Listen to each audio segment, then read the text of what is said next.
يا أيها الذين آمنوا كتب عليكم الصيام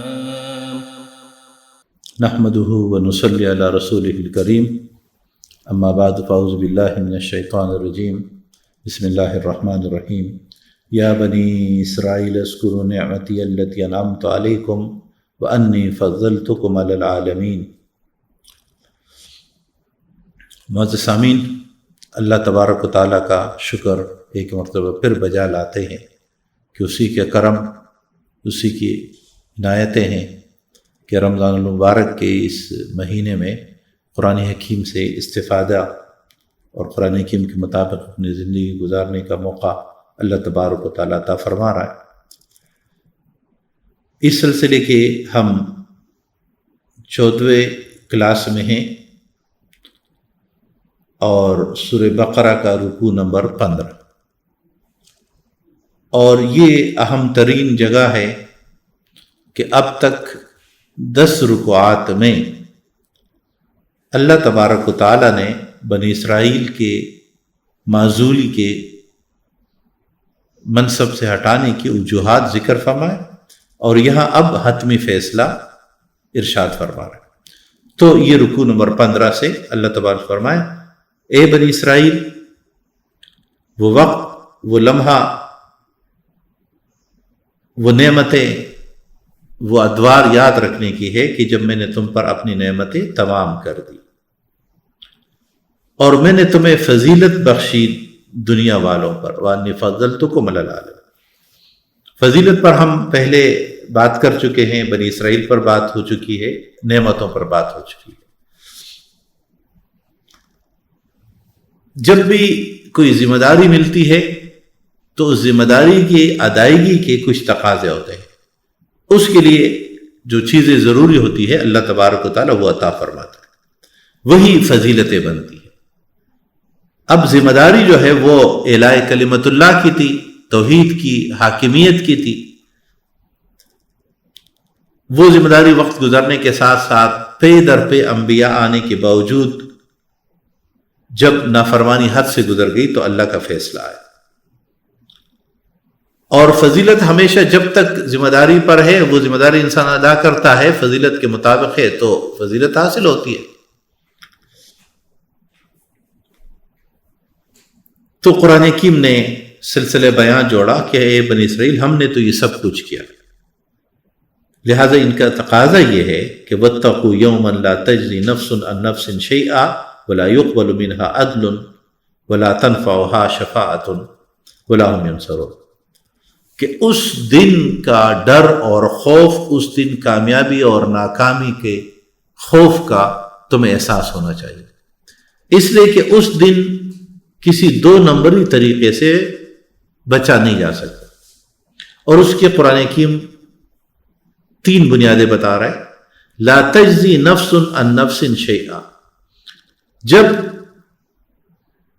کوئی کسی کے کام نہیں آئے گا، ایک نفس دوسرے نفس سے کوئی کام نہیں۔ اس دنیا میں ہم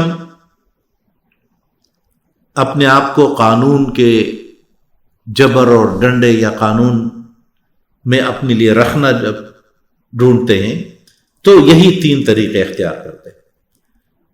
یا تو کسی کو دوسرے کی جگہ آگے کر دیتے ہیں، جیسے ہمارے پولیس والے بھی خانہ پوری کے لیے کسی کو بھی کسی بھی کیس میں فٹ کر دیتے ہیں، اور یا لوگ اپنے آپ کو بچانے کے لیے اپنی جگہ کسی اور کو، جسے ہمارے ہاں معمول کلچر ہے، فرنٹ مین ہر بڑے مجرم نے رکھے ہوتے ہیں اور انہی کے آڑ میں جرائم ہوتے رہتے ہیں خود کو محفوظ رکھنے کے لیے۔ وَلَا يُقْبَلُ مِنْهَا عَدْلٌ، اور نہ کسی سے کوئی معاوضہ قبول کیا جائے گا، یعنی یہ نہیں کہ ہم کوئی معاوضہ، نیب کی طرح بارگیننگ نہیں ہوگی کہ جرم کر لو 10% ادا کر لو تو جو 90% کرپشن کی ہے وہ معاف ہو گئی، ایسا نہیں ہوگا۔ وَلَا تَنْفَعُهَا شَفَاعَةٌ، اور نہ کوئی سفارش فائدہ پہنچا سکے۔ انصاف میں سزا سے بچنے کے لیے عدالت میں اپنے آپ کو سزا سے بچانے کا ایک طریقہ یہ ہے کہ آپ سورسز استعمال کریں. اور ہمارے ہاں تو عدلیہ میں سفارشات ہی کا یہ تصور ہے کہ ہم 130 میں سے 126 نمبر کے عدلیہ ہماری کہلاتی ہے. اور سہولیات میں 10ویں نمبر پر. پلاٹ لینے میں ہر جج اپنے بیوی و بیگمات کے نام پر 3 پلاٹوں کا یا اس سے زیادہ کی. تو سورسز سفارش ہمیشہ عدالت سے بچنے کا ایک طریقہ رہا ہے. قرآن حکیم نے فرمایا کہ قیامت کے دن یہ بھی نہیں ہو سکے گا, وہاں سورسز نہیں استعمال ہوں گے. وَلَا هُمْ يُنصَرُونَ, اور نہ انہیں کوئی مدد پہنچائے. آخری طریقہ یہ ہے کہ ہم اپنے پارٹی, اپنے ورکر, اپنے لوگوں کے ذریعے تانوں کا گراؤ کرتے ہیں, عدالتوں کا گراؤ کرتے ہیں, عدالت پہ دباؤ ڈالتے ہیں اور اپنا پسندیدہ فیصلہ کرانے کی کوشش کرتے ہیں. قرآن حکیم نے فرمایا اسلام کا, قرآن کا تصور انصاف یہ ہے کہ دنیا میں یہ جو 4 طریقے انصاف اور عدل سے بچنے کے لیے تم اپناتے ہو, ان میں سے کوئی نہیں اپنایا جا سکے گا. اور پھر فرمایا کہ میں نے تم پر نعمتیں کی تھی, فضیلت دی تھی, اب آخرت میں تو ایسا ہو نہیں سکتا کہ تمہیں کوئی سہولتیں باہم پہنچائی جا سکے, یا تم دنیا میں اس طرف پہنچاتے ہو اس طرف آپ پہنچاتے ہو. تو اب قرآن حکیم بنیاد بتا رہا ہے کہ ہم ایک فیصلہ کرنے والے ہیں. اس کے لیے ابتدا سے قرآن حکیم تاریخ بیان کرتا ہے کہ تمہیں یہ منصب ملا کیسے تھا. تو فرمایا وَإِذِ ابْتَلَىٰ إِبْرَاهِيمَ رَبُّهُ بِكَلِمَاتٍ فَأَتَمَّهُنَّ قَالَ إِنِّي جَاعِلُكَ لِلنَّاسِ إِمَامًا. اور جب آزمایا اللہ تبارک و تعالیٰ نے ابراہیم علیہ السلام کو, جب ابراہیم کے رب نے ابراہیم کو آزمایا, بِكَلِمَاتٍ فَأَتَمَّهُنَّ, چند کلمات, چند امور, چند مراحل, چند کاموں, چند واقعات میں, چند ذمہ داریوں میں, تو انہوں نے وہ پورے کر دیے. قرآن حکیم ابراہیم علیہ السلام کا ذکر فرماتا ہے, اور ابراہیم علیہ السلام کا ذکر پہلی مرتبہ قرآن حکیم میں آیا ہے. قرآن حکیم نزول قرآن کے وقت عرب علاقوں میں جو شخصیات معروف تھی, مشہور تھی, ان کا ذکر عموماً فرماتا ہے تاکہ لوگوں کو بات سمجھانے میں آسانی ہو. ابراہیم علیہ السلام چونکہ مسلمانوں, عیسائی اور یہودیوں تینوں کے ہاں معزز اور عظیم شخصیت تو ہے ہی ہے, خود مشرکین مکہ کے ہاں بھی معزز شخصیت تھے, وہ اپنا جد امجد مانتی تھی اور مشہور تھے. اس لیے قرآن حکیم نے ان کا ذکر شروع کیا کہ تم یہ بات شروع کہاں سے ہوئی. ابراہیم علیہ السلام مسلمانوں کے عقیدے کے مطابق ایک جلیل القدر پیغمبر اور بلکہ پیغمبروں کے ایک سلسلے کی بانی ہے.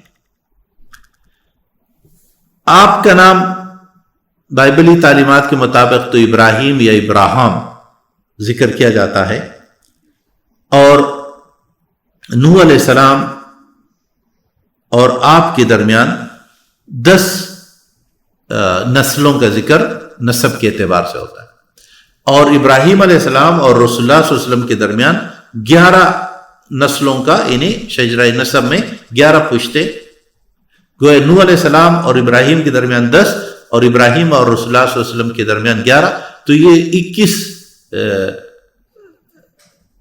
نسلیں ہو گئی.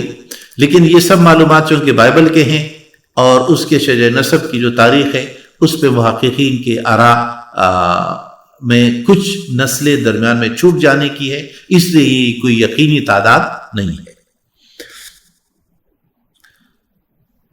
ابراہیم علیہ السلام کا دور, اس بارے میں بھی مختلف اقوال ہے, ان میں 1800 قبل المسیح کا قول مشہور ہے, لیکن ماضی قریب کے سر چارلس ماسٹر کا جو اثریات کی بنیاد پر تحقیقات ہے, اس کے مطابق 2160 قبل از مسیح میں ابراہیم علیہ السلام کی پیدائش ہے، اور عمر تورات کی تاریخ کے مطابق 175 سال ہے۔ اس حساب سے اگر دیکھا جائے تو گویا 1975 قبل مسیح جو ہے وہ ابراہیم علیہ السلام کی وفات ہے۔ قرآن حکیم ان کے والد کا نام آزر ذکر کرتا ہے، اور بائبل میں ان کے والد کا نام تارح آتا ہے۔ اس لیے ہمارے بعض مفسرین نے یا بعض ایسے محققین نے جو ذرا مرعوب و مغلوب ہے، وہ کہتے ہیں کہ اصل تو تارح باپ ہے، آزر چچا ہے، لیکن ہمارے نزدیک صحیح بات، دو ٹوک اور درست بات 100% وہی ہے جو قرآن حکیم نے فرمایا کہ ان کے والد آزر تھے، اور آزر کا لفظ باقاعدہ قرآن حکیم نے ذکر فرمایا۔ اس لیے ہمیں کوئی ایسے تطبیق کی ضرورت نہیں ہے۔ ابراہیم علیہ السلام کو بھی تنقید بائبل کا یہ جو دور گزرا ہے 19ویں اور 20ویں صدی یا 19 سے پہلی صدی، جس میں ہر بات کو ریلیٹ کیا گیا، ان میں سے ایک یہ تصور تھا مغرب کے ہاں کہ ابراہیم ایک افسانہ ہے، کوئی حقیقی وجود نہیں، یہاں تک کہ آپ علیہ السلام کا جو علاقہ ہے وہ بابل، جس کو کلڈانیہ کہا جاتا تھا یا کالڈین کا انگریزی لفظ استعمال ہوتا تھا، اور موجودہ زمانے میں جدید جغرافیہ میں اسی علاقے کو عراق کہا جاتا ہے، اس میں ایک مشہور شہر جس کا نام تورات میں آیا ہے، وہاں آپ کی پیدائش ہوئی۔ یہ شہر بھی آثار قدیمہ کے ماہرین سے اور بلکہ ایک ڈھکا ہوا چھپا ہوا شہر تھا، نقشے میں موجود نہیں تھا، یہاں تک کہ باقاعدہ کھدائی کر کے، اور یہ کھدائی کا کام 1894 عیسوی میں شروع ہوا اور 1922 میں مکمل ہوا۔ اس میں برطانیہ کے برطانوی اور امریکن ماہرین آثار قدیمہ نے کردار ادا کیا، اور یہ 7 سال تک کھدائی ہوتی رہی، نتیجتاً پورا شہر صاف سامنے آ گیا، اور اس کے بعد لوگوں نے یہ تسلیم کیا کہ ابراہیم جو ہے وہ حقیقی کردار ہے۔ یہ علاقہ اب محفوظ کیا گیا ہے، اور ان لوگوں کو خود محققین نے از خود جواب دیا جو روشن خیالی کے نام پر یہ کہتے تھے کہ یار یہ کیسے ہو سکتا ہے کہ ابراہیم نامی کوئی کردار ہو، یعنی اس وقت کے روشن خیال ابراہیم کا کردار نہیں مان رہے تھے۔ جس طرح کہ آج کے بہت سارے روشن خیال مختلف اسلامی تصورات یا تاریخی تصورات اسلامی جو ہے اس کے بارے میں اس طرح کی نفی کے رائے کا اظہار کرتے ہیں۔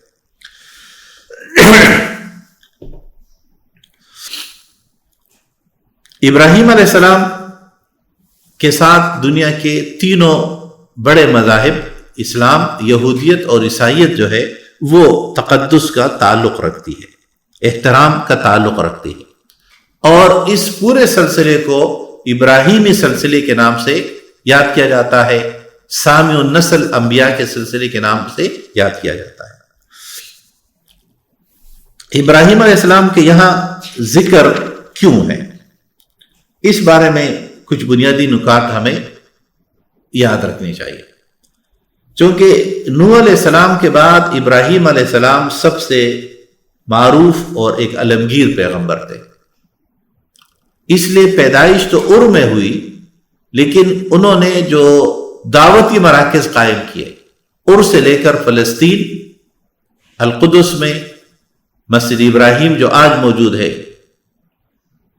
اور وہاں سے مکہ معظمہ میں دوسرا مرکز، اور ان تینوں مراکز میں ابراہیم علیہ السلام نے فلسطین میں اپنی ایک بیوی اور ایک بیٹا انہیں سارا اور ان کے بیٹے اسحاق کو علیہ السلام، اور کعبۃ اللہ میں یا اس وقت مکے میں، اور اس مکے کی کیفیت کیا تھی جس کے لیے قرآن حکیم فرماتا ہے وادین غیر ذی زرع، ایک ایسی زمین جہاں کوئی چیز نہیں اگتی، جہاں پانی تک کی مشکلات تھی، وہاں اپنی بیوی ہاجرہ اور ان کے بیٹے بلکہ نومولود بیٹے اسماعیل کو چھوڑتے، اور پھر یہ سفر میں رہتے ہیں۔ خود کعبۃ اللہ میں یعنی مکہ میں ابراہیم علیہ السلام کی آمد کے 3 واقعات تو سب سے زیادہ مشہور ہیں، اور آج ہم سوچ سکتے ہیں کہ کتنا مشکل ہوگا عراق سے مکہ جانا اور اس گھوم کر آنے والے راستے سے یعنی القدس اور اس راستے، اور یہ سفر جو ہے اس وقت پیدل یا جانوروں پر مشکل سے ہونے والا سفر۔ تو ایک ایسی شخصیت جو اتنی معروف اور مشہور تھی، اس لیے قرآن حکیم نے ابراہیم علیہ السلام کا ذکر کیا۔ دوسری بنیاد یہ تھی کہ ابراہیم علیہ السلام سے 2 نسلیں چلی، حضرت سارہ علیہ السلام اور ان کے بیٹے اسحاق سے بنو اسحاق، اور پھر ان سے یعقوب علیہ السلام سے ہوتے ہوئے یہ نسلیں بنو اسرائیل کی نسلیں چلی، اور اسی طرح ان کی دوسری بیوی ہاجرہ اور ان کے بیٹے اسماعیل علیہ السلام سے نسل چلی۔ ان کی بھی 12 قبائل تھے، جن میں سے ایک بڑا جو ہے وہ قریش کا قبیلہ ہے۔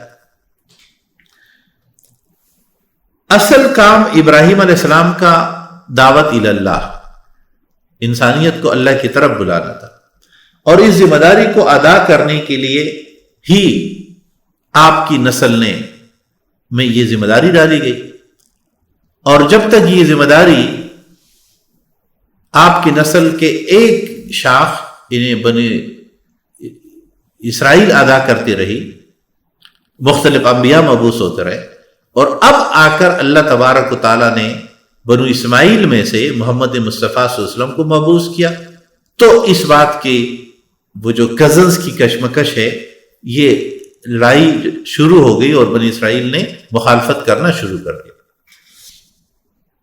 اس بات پر قرآن حکیم نے چونکہ یہ فیصلہ کر دیا کہ اب تم لوگ امامت کے قابل نہیں ہو، اور اس کو یہ 10 رکوعات میں تفصیل سے بیان کر دیا، جس سے جو بات واضح ہوئی وہ یہ کہ بنی اسرائیل کا دعویٰ تھا کہ ہم بربنائے عہدہ بائی برتھ اس ذمہ داری کے حامل ہے۔ قرآن حکیم نے اصول طے کر دیا کہ یہ جو منصب ہے، امامت ہے، قیادت ہے، ذمہ داری ہے، یہ ابراہیم کے نطفے کی پیداوار یا نطفے کی بنیاد پر نہیں ہے، بلکہ یہ اطاعت کا پل ہے۔ ذمہ داری اس کو ملے گی جو ذمہ داری ادا کرے گا، اور جب بھی جو بھی اجتماعیت چاہے نسل کے ساتھ ہو یا کسی دور میں کسی علاقے کے ساتھ ہو، اس ذمہ داری کو ادا نہیں کرے گا تو اللہ دوسرے لوگوں کو اٹھائے گا۔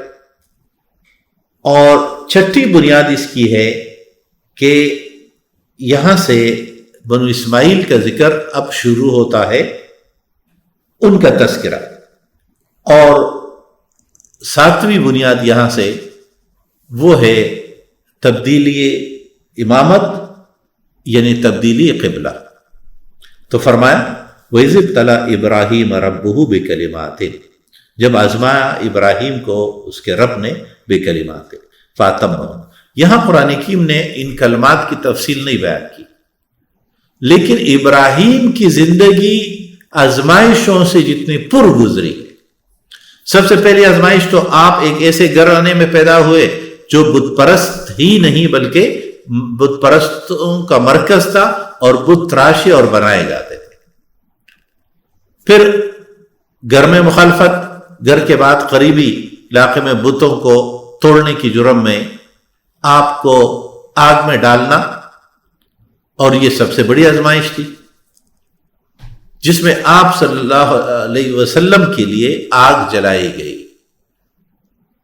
اور مسلمانوں کا تعلق ابراہیم علیہ السلام سے اتنا مضبوط ہے کہ ہم جو درود شریف پڑھتے ہیں تو اس میں ہم دونوں مرتبہ یعنی صلاۃ و سلام دونوں میں ابراہیم کما صلی تعالی ابراہیم وعلی آل ابراہیم یا کما بارک تعالی ابراہیم وعلی آل ابراہیم، ہم اللہم صلی علی محمد وعلی آل محمد کا ذکر جب کرتے ہیں تو ہم اس میں ابراہیم علیہ السلام اور اس کی آل کا بھی ذکر کرتے ہیں۔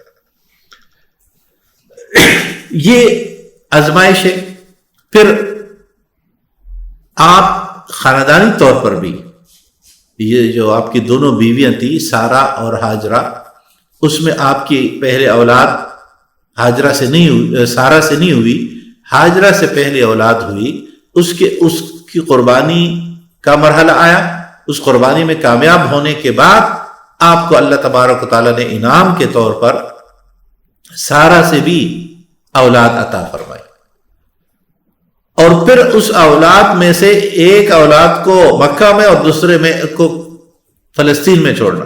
یہ تمام وہ آزمائش ہے، وہ واقعات ہے جس میں ابراہیم کامیاب ہوئے. اس لیے اللہ تبارک و تعالیٰ نے یہ مقام و مرتبہ، اور اس لیے مسلمان ہم خصوصاً جب حج کرتے ہیں تو حج دراصل خاندان ابراہیم کی کاپی کرنے کا ہے. کئی پر تو ہم ہاجرہ کی یاد میں دوڑتے ہیں میلین اخدرین کے درمیان جب سعی کرتے ہیں. دنیا بھر کے لوگ حضرت اما ہاجرہ کی اس یاد میں آج بھی دوڑتے ہیں جو پانی کی تلاش میں وہ دوڑی تھی صفا اور مروہ کے درمیان کہ نشیب کے اس علاقے میں. اس طرح قربانی ہم کرتے ہیں تو وہ بھی ابراہیم علیہ السلام کی یاد ہے. انہیں حج کا ہر عمل وہ ابراہیم علیہ السلام کا کردار، آپ کے خاندان کا کردار. یہ وہ مقام و مرتبہ ہے جو ان امتحانات اور آزمائشوں میں کامیابی کی بنیاد پر ہے. تو اللہ نے فرمایا قال انی جاعلک للناس اماما. اب پہلے اللہ نے ذمہ داری دی، آزمایا، کامیاب ہے تو فرمایا انی جاعلک للناس اماما، میں آپ کو انسانوں کے لیے، اب للناس اماما، انسانیت کے لیے امام بنا رہا ہوں، انہیں عالمگیر پیغمبر اور عالمگیر نبوت. اس لیے ہم بر صغیر میں ہندو مت میں بھی بعض تصورات ایسے موجود ہے جو اس بات کی علامت ہے کہ یہاں بھی ابراہیم علیہ السلام کی تعلیمات آپ کے شاگردوں ساتھیوں نے یا آپ نے پہنچائی. لیکن یہاں جب فرمایا انی جاعلک للناس اماما، تو اس سے یہ بات معلوم ہوئی کہ آپ کو اس سے پہلے کے جو کلمات، جو ذمہ داریاں دی گئی، وہ ذمہ داریاں جس کو قرآن حکیم احکامات کی شکل میں بھی بیان کرتا ہے، اور آپ کی زندگیاں ان احکامات میں تکلیف جو آزمائش آئی اس میں بھی. اگر ہم ان کلمات کو قرآن حکیم کے متن میں ڈھونڈیں گے تو یہ کل 30 احکامات ہیں، جس میں 10 احکام سورہ توبہ میں آیت نمبر 111 اور 112 میں، 10 احکام سورہ احزاب میں بیان ہوئے آیت نمبر 35 میں، اور سورہ مومنون میں آیت نمبر 1 تا 11. تو یہ گویا وہی احکامات ہے جو قرآن کے ذریعے مسلمانوں کو بھی عطا ہوئے. گویا ہر دور میں قرآنی احکامات پہ عمل پیرا ہونے کے نتیجے میں انی جاعلک للناس اماما، انہیں قرآن کو امام بناؤ گے تو دنیا کے امام بنو گے. انہیں ابراہیم علیہ السلام کو بھی تعلیمات دی گئی، ان تعلیمات کے امامت میں ابراہیم علیہ السلام دنیا کے امام بنے. اس لیے مولانا مودودی رحمہ اللہ نے فرمایا قرآن و سنت کی دعوت لے کر اٹھو اور دنیا پہ چھا جاؤ. یعنی جو لوگ قرآن و سنت کی دعوت لے کر اٹھیں گے دنیا پر وہی چاہیں گے. ایسا ممکن نہیں ہے کہ قرآن و سنت کی دعوت تو کوئی اور لے کر اٹھے لیکن دنیا پہ ہم چاہ جائیں. یعنی سیاسی غلبہ سے پہلے نظریاتی غلبے کی جنگ جیتنی ہوگی.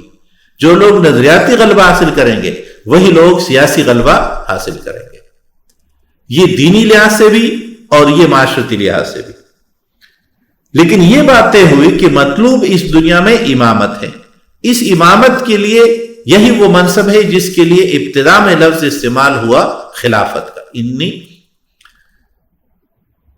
میں خلیفہ، انی جاعل فی الارض خلیفہ، میں زمین میں خلیفہ بنانا چاہتا ہوں. وہی خلافت کی ذمہ داری سر انجام دینے کے لیے یہاں ابراہیم علیہ السلام کو امام کہا گیا. ہمارے ہاں 3 اصطلاحات استعمال ہوتی ہے، اس سے سمجھ لیجئے.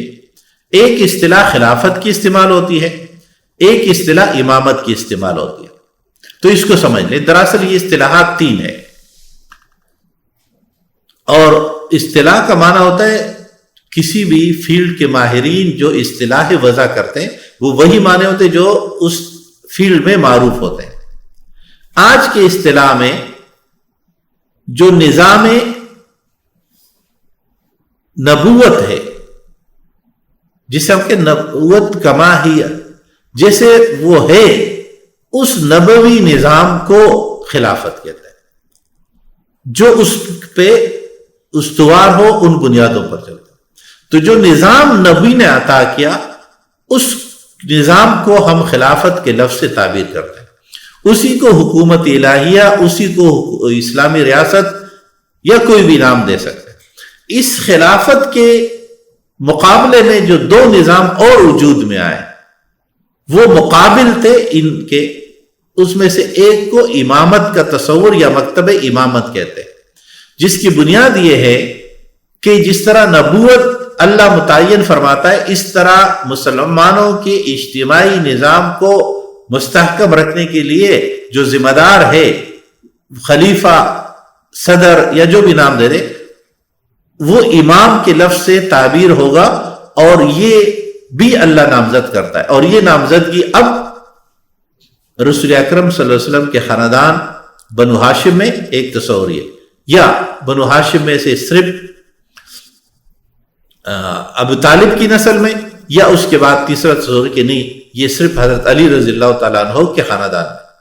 اور پھر یہ تصور اور آگے جا کر تقسیم ہوتا ہے کہ ان کے بعد بھی پانچویں پر ایک گروہ الگ ہوتا ہے امامت کا دعوے دار، جو اسماعیلی کہلاتے ہیں، اور ساتویں پر ایک اور گروہ الگ ہوتا ہے جو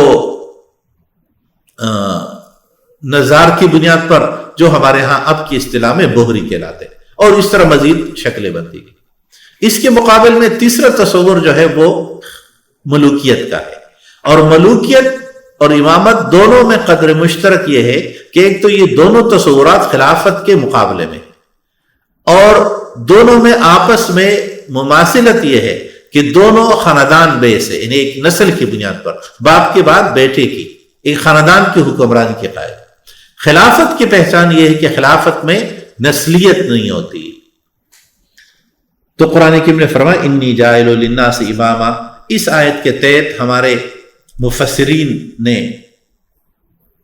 یہ بات لکھی ہے کہ نسب امامت واجب ہے۔ مسلمانوں کا کوئی مرکزی نظم ہوگا، ایک نظام ہوگا جس کے ایک مرکزی ذمہ دار ہوگا، جسے خلیفہ کہا جائے یا جو بھی نام دے دے، نام میں کوئی قباحت یا نام کوئی لازمی نہیں ہے کہ خلیفہ ہی ہو، پر ایک مسلمانوں کا امام ہونا چاہیے۔ ہاں، اس امام کے لیے کچھ شرائط ہے، اس خلیفہ کے لیے کچھ شرائط ہے، جن میں سے ایک تو یہ کہ فاسق خلافت کا استحقاق نہیں رکھتا، نمبر ایک۔ نمبر دو یہ کہ کافر کی خلافت از خود باطل ہو جائے گی، ختم ہو جائے گی۔ اب ہمارے ہاں سوال یہ ہے کہ اگر کوئی فاسق حکمران بن گیا ہے، امام بن گیا ہے، خلیفہ بن گیا ہے، تو اس کو ہٹانے کا کیا طریقہ ہوگا؟ اس لیے کہ تو طاقت اور ریاست تو اس کے پاس ہوگی۔ تو ائمہ ثلاثہ کی رائے یہ ہے کہ فاسق حکمران کی معزولی کے لیے مسلح تصادم نہیں کیا جائے گا، اس لیے کہ ہم عملی طور پر جب بھی مسلح تصادم کیا گیا اس کے بڑے بھیانک نتائج نکلے۔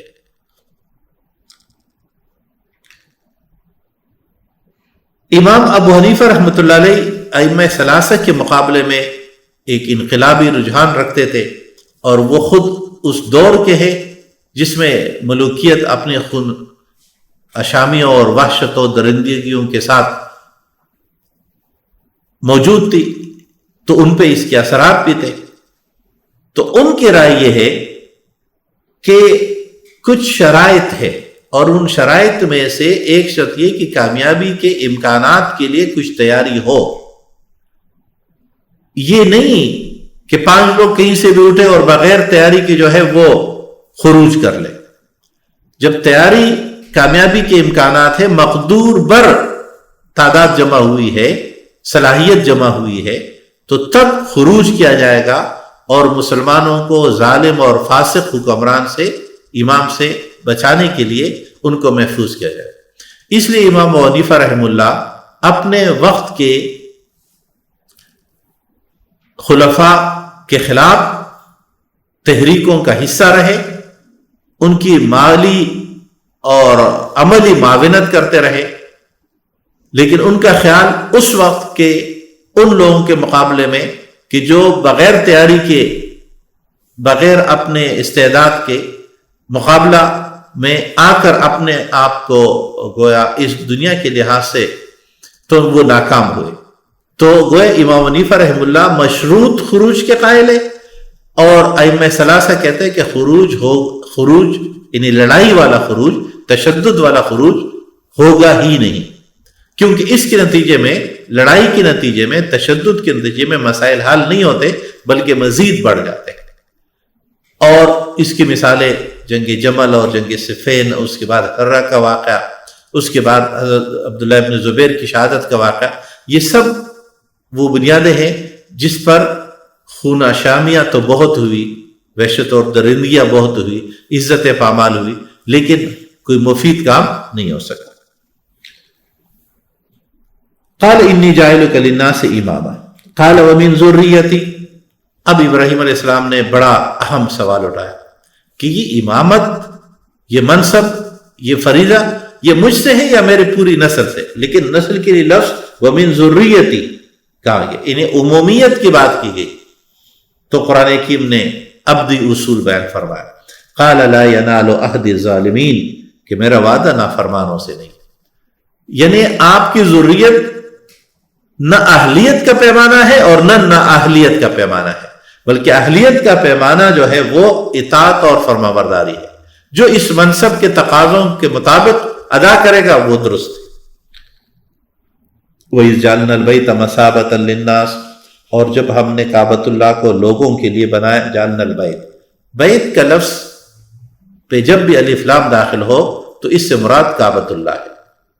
مثابۃ للناس، انسانوں کے لیے بار بار واپس آنے کی جگہ. مثابت یہ صوب کا مصدر ہے، کسی شے کا اپنی حالت اصلی میں آ جانا یا حالت مقصودہ کی طرف واپس ہونا. جب کسی مقام کی طرف ہم بار بار پلٹتے، کعبۃ اللہ کا بھی یہی معاملہ ہے. ہمارے دل جس طرح اس کے ساتھ جڑے ہوئے ہیں، ہم حج اور عمرے میں جتنی بھی تکلیفیں اٹھا لیتے ہیں، اس کے بعد پھر دل چاہتا ہے کہ جائے جائے. اللہ نے جن لوگوں کو موقع دیا ہے ان کا اللہ قبول فرمائے حج اور عمرہ، جن کو نہیں اللہ ان سب کو توفیق عطا فرمائے. اگرچہ اب کیپٹلزم نے اپنی جڑیں اتنی مضبوط کر لی ہے کہ حج اور عمرہ ایک سیاحتی صنعت کے طور پر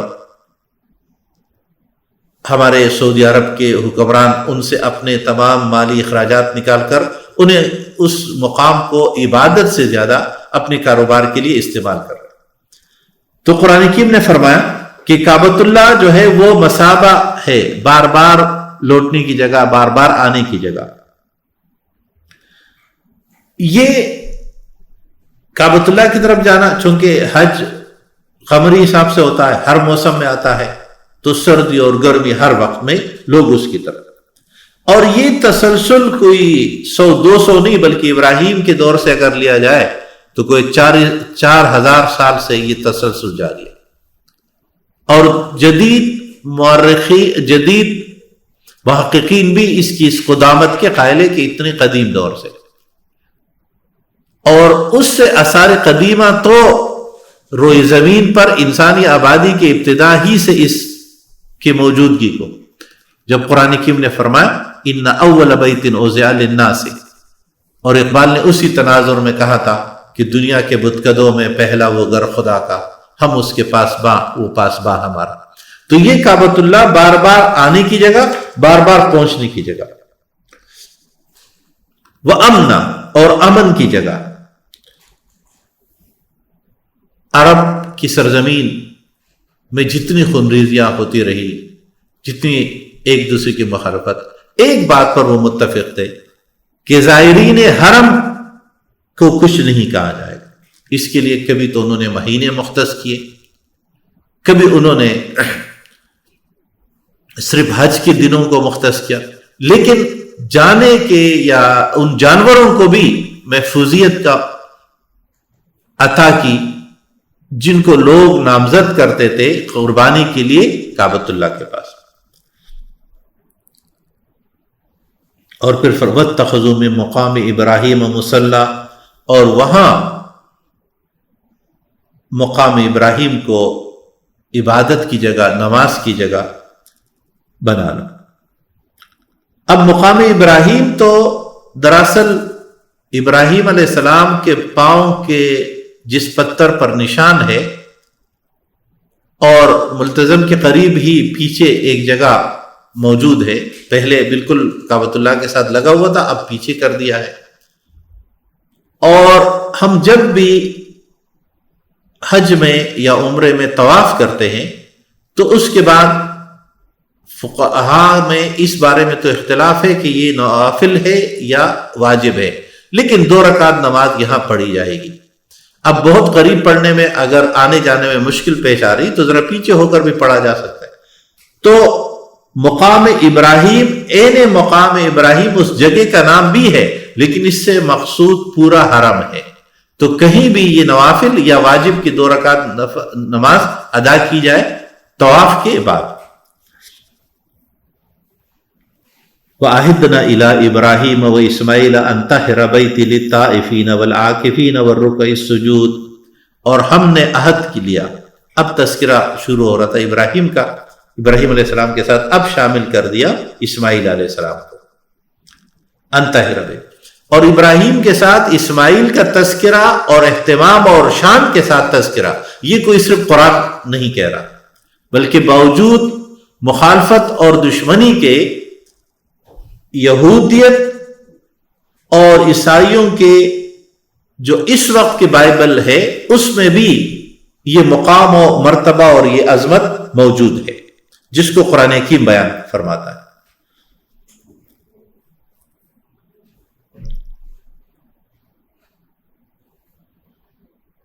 وَعَهِدْنَا إِلَىٰ إِبْرَاهِيمَ وَإِسْمَاعِيلَ، اسماعیل علیہ السلام اور اسحاق علیہ السلام کے بارے میں جو تصورات ہے ان میں ایک فرق جو عیسائیوں اور یہودیوں کا ہے، وہ یہ سمجھتے ہیں کہ سارا اصل آزاد بیوی تھی، یعنی ایک آزاد تھی، اور ہاجرہ ان کی کنیز تھی، اور اس بنیاد پر وہ اسماعیل علیہ السلام کو ذبیح اللہ نہیں بلکہ اسحاق کو ذبیح اللہ کہتے ہیں، اس لیے کہ وہی اصل بیٹے تھے، یہ تو کنیز کے بیٹے تھے. لیکن ظاہر یہ ایک تعصب کی بنیاد پر ہے ایک نبی کی اولاد میں، اور تاریخ بھی اس کی نفی کرتی ہے کہ ہاجرہ ابراہیم علیہ السلام کی اسی طرح بیوی تھی جس طرح آپ علیہ السلام کی بیوی سارہ علیہ السلام. ذمہ داری کیا لگائی؟ ان طہر بیتی للطائفین والعاکفین والرکع السجود، کہ میرے گھر کو پاک رکھو. اب گویا اسلامی تحریک اور اسلامی اجتماعیت کی بنیاد یہ ہے کہ ایک طرف وہ لوگوں کو معاشرتی مسائل میں ظلم و جبر سے نکالتے ہیں، تو دوسری طرف ان کو دینی ذمہ داریاں سر انجام دینی پڑتی، اور اس میں کیا ہے؟ اللہ کے گھر کو آباد رکھنا، اللہ کے انطہر بیتی، میرے گھر کو پاک رکھو. اس لیے ہم سمجھتے ہیں کہ ہماری مسجدوں میں جو صفائی کرنا ہے یہ تو صرف خادم کی ذمہ داری ہے، اور ظاہر ہے جب کہ خادم متعین ہے تو اس کی ہے تو ضرور، لیکن ہمیں بھی کبھی نہ کبھی مسجد میں جارو لگانی چاہیے، صفائی کرنی چاہیے. اس ذمہ داری انطہر بیتی، انہیں اللہ کے گھر کو پاک رکھنے کی ذمہ داری اللہ نے انبیاء کی لگائی. اب یہ طہارت دونوں طرح سے ہے، ظاہری بھی ہے اور معنوی طہارت بھی. للطائفین، طواف کرنے والوں کے لیے، والعاکفین، اور اعتکاف کرنے والوں کے لیے. اعتکاف وقوف سے ہے، کسی کے در پر پڑ جانا. اور رمضان المبارک میں جو اہم ترین ایک فریضہ، ایک ذمہ داری ہم اجتماعی طور پر ادا کرتے ہیں وہ طواف اعتکاف ہے. اور اعتکاف میں ہم مسجد میں 10 دن یا 9 دن جتنے کا روزہ ہوگا آخری عشرہ وہ ہم گزارتے ہیں، اگرچہ یہ پورا مہینہ بھی ہو سکتا ہے. تقرب خداوندی کی نیت سے مسجد میں کچھ وقت گزارنا، یہ ہے بنیادی طور پر اعتکاف. اور مسنون اعتکاف جو آپ صلی اللہ علیہ وسلم نے بتایا وہ تو 10 دن کا. اسماعیل علیہ السلام ابراہیم علیہ السلام کے بڑے بیٹے اور ان کی سال پیدائش جو ہے ولادت ہاجرہ علیہ السلام کے ہاں وہ 2074 ہے تقریباً، اور وفات 1937 قبل از مسیح۔ کل عمر جو ہے 137 سال تورات میں درج ہے بائبلی تعلیمات کے مطابق۔ وَإِذْ قَالَ إِبْرَاهِيمُ رَبِّ اجْعَلْ هَٰذَا بَلَدًا آمِنًا، اور جب ابراہیم علیہ السلام نے، وہ وقت یاد کیجیے جب ابراہیم علیہ السلام نے دعا کی، اے اللہ اس شہر کو امن کا گہوارہ بنا دے، وَارْزُقْ أَهْلَهُ مِنَ الثَّمَرَاتِ، اور اس شہر کے رہنے والوں کو دنیا میں تمام فوائد و ثمرات عطا فرما۔ لیکن یہ کس کے لیے؟ من آمن منہم باللہ والیوم الآخر، جو ان میں سے ایمان اللہ اور یوم آخرت پر رکھے۔ یعنی یہ دعا کوئی عام نہیں ہے۔ قال ومن کفر، تو اللہ نے فرمایا کہ جو کفر کرے گا اس کو بھی فأمتعه قلیلا، ہم اسے بھی کچھ وقت کا فائدہ دیں گے، یعنی دنیاوی فائدہ اس کو بھی ملے گا۔ اللہ اس دنیا میں اپنے فوائد، کائنات کے فوائد، وہ مذہب اور نظریات کی بنیاد پر نہیں پہنچاتا۔ ہاں آخرت کا فائدہ صرف ایمان کی بنیاد پر ہوگا۔ آکسیجن، ہوا، پانی، کائناتی چیزیں سب کے لیے۔ ثم روح الی عذاب النار، پھر ہم انہیں واپس آہستہ آہستہ گیر گیر کے گھسیٹ لیں گے جہنم کی طرف، وبئس المصیر، اور بہت برا ٹھکانہ۔ وَإِذْ يَرْفَعُ إِبْرَاهِيمُ الْقَوَاعِدَ مِنَ الْبَيْتِ وَإِسْمَاعِيلُ، اور وہ وقت بھی یاد کرے جب ابراہیم اور اسماعیل دونوں نے مل کر خانہ کعبہ کی تعمیر کے لیے بنیادیں بلند کی۔ قواعد من البیت، تعمیر ہو رہی ہے۔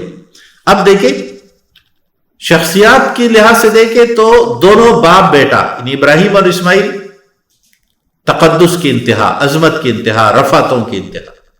کام دیکھیے کتنا عظیم شان ہے کعبۃ اللہ کی تعمیر۔ ہم میں سے آج اگر کسی کو موقع ملے کہ آپ کعبۃ اللہ میں ایک اینٹ لگا سکتے ہیں تو ہم اپنا سب کچھ قربان کر کے بھی وہ اینٹ لگانا چاہیں گے۔ لیکن یہ دونوں کام، اس کے باوجود ہمارا تقدس اور مقام تو ابراہیم والا نہیں ہے، لیکن اس کے باوجود جب ان دو عظیم شان شخصیات نے یہ عظیم شان کام کیا تو اللہ تبارک و تعالیٰ نے فرمایا کہ اس کے بعد دونوں نے دعا کی، ربنا تقبل منا انک انت السمیع العلیم، اے اللہ ہم سے یہ قبول فرما، یہ جو نیکی ہوئی ہے بے شک آپ سننے والے اور سب کچھ جاننے والے۔ اعمال کا موقع ملنا، توفیق ملنا اللہ کا ایک کرم، اس کو قبول کرنا یہ دوسرا مرحلہ ہے۔ اس لیے اعمال صالحہ کے بعد ہم دعا کرتے ہیں۔ ہر دعا خود بھی عمل صالح ہے، لیکن ہر عمل صالح ہمیں تقرب خداوندی کا وہ مقام دیتا ہے جس کی بنیاد پر یہ قبولیت دعا کا مقام بنتا ہے۔ اس لیے ہر نیکیوں کے بعد، ہر اچھائیوں کے بعد، ہر خیر کے بعد خصوصی دعائیں اللہ سے ہونی چاہیے۔ اس لیے ہم یہ جو افطار کے وقت، نمازوں کے بعد یا کوئی بھی نیکی کا کام کرے اس کے بعد دعا اس بنیاد پر کی جاتی ہے۔ انک انت السمیع العلیم، علیم اور سماع دونوں کا ذکر، اور خصوصی انسانوں نے جتنا بھی ٹھوکر کھائی ہے معرفت خداوندی میں وہ صفت علیمیت کی بنیاد پر ہے۔ تو اللہ تبارک و تعالیٰ نے فرمایا کہ وہ علیم ذات ہے۔ ربنا وجعلنا مسلمین لک ومن ذریتنا امۃ مسلمۃ لک، اے اللہ ہم دونوں کو اپنا فرما بردار بنا دے۔ نبی بھی فرما برداریت پر قائم رہنے کی دعا مانگ رہے، تو ہم کیوں کر بے نیاز ہو سکتے؟ ومن ذریتنا امۃ مسلمۃ لک، ہماری نسل میں سے ایک فرما بردار نسل اٹھا جو آپ کے تابع دار ہو۔ وَأَرِنَا مَنَاسِكَنَا وَتُبْ عَلَيْنَا، اور ہمیں اپنے دین پر چلنے کے طریقے سکھا۔ اِنَّكَ أَنْتَ التَّوَّابُ الرَّحِيمُ، بے شک آپ بہت زیادہ توجہ فرمانے والے مہربان۔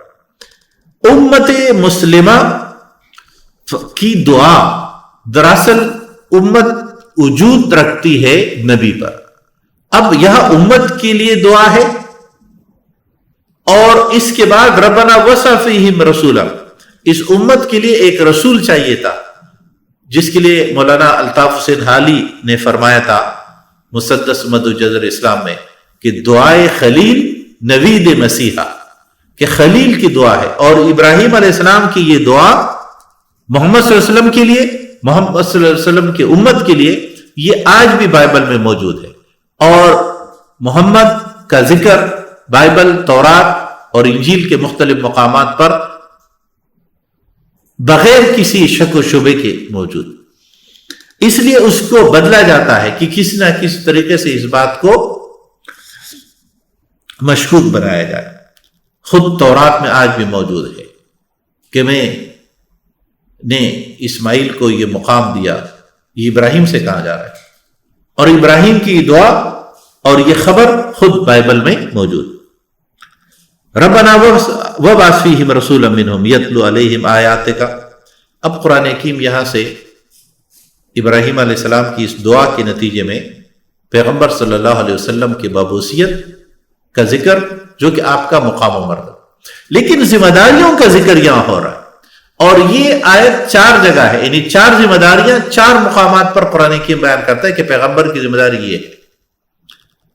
اب ہم جب کسی شخص کی ذمہ داریوں کا تعین کرتے ہیں تو کبھی اس کو بتاتے ہیں، کبھی ہم اس کے نوٹیفیکیشن کو بورڈ پہ لگاتے ہیں، کبھی ہم اعلان کرتے ہیں اور کسی کا نہیں کرتے. مقصود اس سے یہ ہوتا ہے کہ رسول اکرم صلی اللہ علیہ وسلم کی ذمہ داریاں یہاں بتائی گئی تاکہ آنے والی امت کو یہ معلوم ہو کہ پیغمبرانہ طرز فکر اور پیغمبرانہ طرز عمل کیا ہے. اس لیے اگر کہ پیغمبر کی ذمہ داریاں پوری نہیں ہوگی تو پیغمبر صلی اللہ علیہ وسلم کے بعد پھر کسی اور پیغمبر کی ضرورت ہے. تو امت پیغمبر کی ان ذمہ داریوں کو پورا کرے گی، اور یہی بنیاد ہے ختم نبوت کی. امت اگر ذمہ داریاں پوری نہیں کرے گی پھر ختم نبوت نہیں ہوگی. تو امت کے لیے ذمہ داریوں کا ذکر کیا گیا، 4 ذمہ داری. یتلو علیہم آیاتک، کہ وہ تیری آیات پڑھ کر سنائے. انہیں پیغمبر کا ایک کام یہ ہے، آیات کتاب اللہ لوگوں کو پڑھنا، تلاوت، ناظرہ، اور ناظرے کے لیے قاعدہ، حفظ، انہیں قرآن حکیم کے الفاظ سکھانا. وَيُعَلِّمُهُمُ الْكِتَابَ، اس کتاب کی تعلیم دینا، انہیں الفاظ سکھانا الگ ذمہ داری ہے، اور اس کی تفسیر تشریح یہ الگ ذمہ داری، انہیں تعلیم ہی. یہ دونوں ایک نہیں ہے، کتاب کی تعلیم اور کتاب کی تلاوت.